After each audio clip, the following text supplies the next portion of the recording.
মৌত যেমন মানুষকে খোঁজে, রিজিক তেমন মানুষকে খোঁজে। আমাদের কাউন্সিলর সাহেবের বাসায় বা তার আত্মীয়র বাসায় আজকে আমার রিজিক লেখা ছিল বলেই এখানে এসেছে, না হলে আসতে পারতাম না।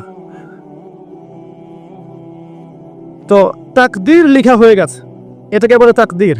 এখানে একটা কথা বলি, কিছু মানুষ আছে যারা বলে যে তাকদীর বলতে কিচ্ছু নাই। এদেরকে কি বলা হয় জানেন?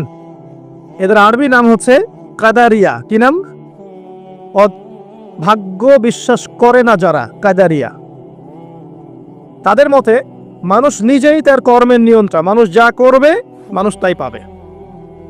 কোরআন থেকে তারা দলিলও দিয়ে থাকে, ওয়ালাইসা লিল ইনসান ইল্লা মা সাআ, মানুষ চেষ্টার বাইরে কিচ্ছু পাবে না, এরকম দলিল দিয়ে থাকে। নবী সাল্লাল্লাহু আলাইহি ওয়াসাল্লাম বলেছেন, যারা তাকদীরে বিশ্বাস করে না তারা অসুস্থ হলে দেখতে যাবে না, এবং তারা ইন্তেকাল করলে জানাজায় শরীক হবে না। আরেক শ্রেণী আছে তাকদীরকে টোটালি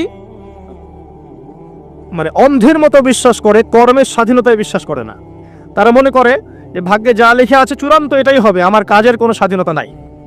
এটা আরেকটা চরমপন্থী আকীদা। এদেরকে বলা হয় জাবারিয়া। কি বলা হয়? জাবারিয়া। তাদের দলিল ইন্নাল্লাহা আলা কুল্লি শাইইন কাদির, আল্লাহ পাক সমস্ত বিষয়ের উপর কর্তৃত্বশীল। দেখেন এই বইটাকে যারা নবী সাল্লাল্লাহু আলাইহি ওয়াসাল্লাম এবং সাহাবায়ে কেরামের আন্ডারস্ট্যান্ডিং অনুযায়ী বুঝেছে, তারা ইনশাআল্লাহ পরকালে নাজাত পেয়ে যাবে। নিজেদের মতো করে যারা এই বইটাকে বুঝতে গেছে, তারা কোরআন পড়েও বিভ্রান্ত হয়ে গেছে। কোরআন পড়েও মানুষ বিভ্রান্ত হতে পারে। ইউদিল্লু বিহি কাসীরা ওয়া ইয়াহদি বিহি কাসীরা। আল্লাহ পাক এর মাধ্যমে অনেককে হেদায়েত দেন, অনেককে আবার পথভ্রষ্টও করে ফেলতে পারেন। কোরআন থেকে দলিল দিয়েই মানুষ পথভ্রষ্ট হয়ে যেতে পারে, যদি কোরআনটাকে নবীর বুঝ অনুযায়ী না বোঝে, নিজের মন গড়া বুঝ অনুযায়ী ব্যাখ্যা করে। আচ্ছা, তো এই তাকদীর লেখার পর আল্লাহ পাক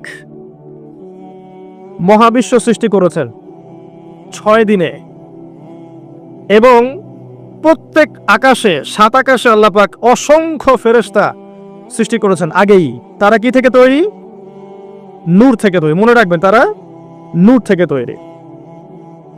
তার মানে আমরা বুঝতে পারছি যে মহাকালে এমন সময় চলে গেছে যখন মানুষের কোনো অস্তিত্ব ছিল না। ঠিক আছে? কথা ঠিক? আচ্ছা, এই কথা আল্লাহ পাক সূরা দাহরের মধ্যে বলেছেন, হাল আতা আলাল ইনসান হিনুম মিনাদ দাহর লাম ইয়াকুন শাইআম মাযকুরা। মানুষের উপরে এমন সময় অতিবাহিত হয়েছে যে মানুষ কোনো আলোচ্য বিষয়ই ছিল না এই মহাবিশ্বে। এই কথাটা আমি আপনাকে বলতে চাচ্ছি এতগুলো বড় ভূমিকা করে।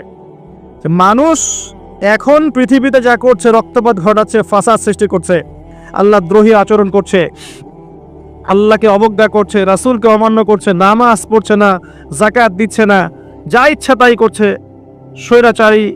স্বৈরাচারী আচরণ করছে, ঘুষ খাচ্ছে, সুদ খাচ্ছে, জেনা করছে, ব্যভিচার করছে, অন্যের সম্পদ আত্মসাৎ করছে, হত্যা করছে, রাহাজানি করছে, চুরি করছে, ডাকাতি করছে। এগুলো মানুষ করছে না? মানুষের আচরণ দেখে মনে হচ্ছে পৃথিবীতে মানুষই সব, আর কিচ্ছু নাই। কিন্তু আল্লাহ পাক কোরআনে বলছেন, এমন সময় চলে গেছে তোমাদের উপরে তোমরা কোনো আলোচ্য বিষয়ই ছিলে না। নিজের অবস্থান কত ক্ষুদ্র বুঝতে পারছেন? এই মহাবিশ্বে আমাদের অবস্থান কত ক্ষুদ্র। এই বিশাল মহাবিশ্বের ছোট্ট একটা গ্রহে, ছোট্ট একটা জায়গায় আমরা বাস করছি। আর সেই মানুষের অহংকার, উদ্ধত আচরণ দেখলে মনে হয় যে মানুষই সব, এর বাইরে কিছু নাই।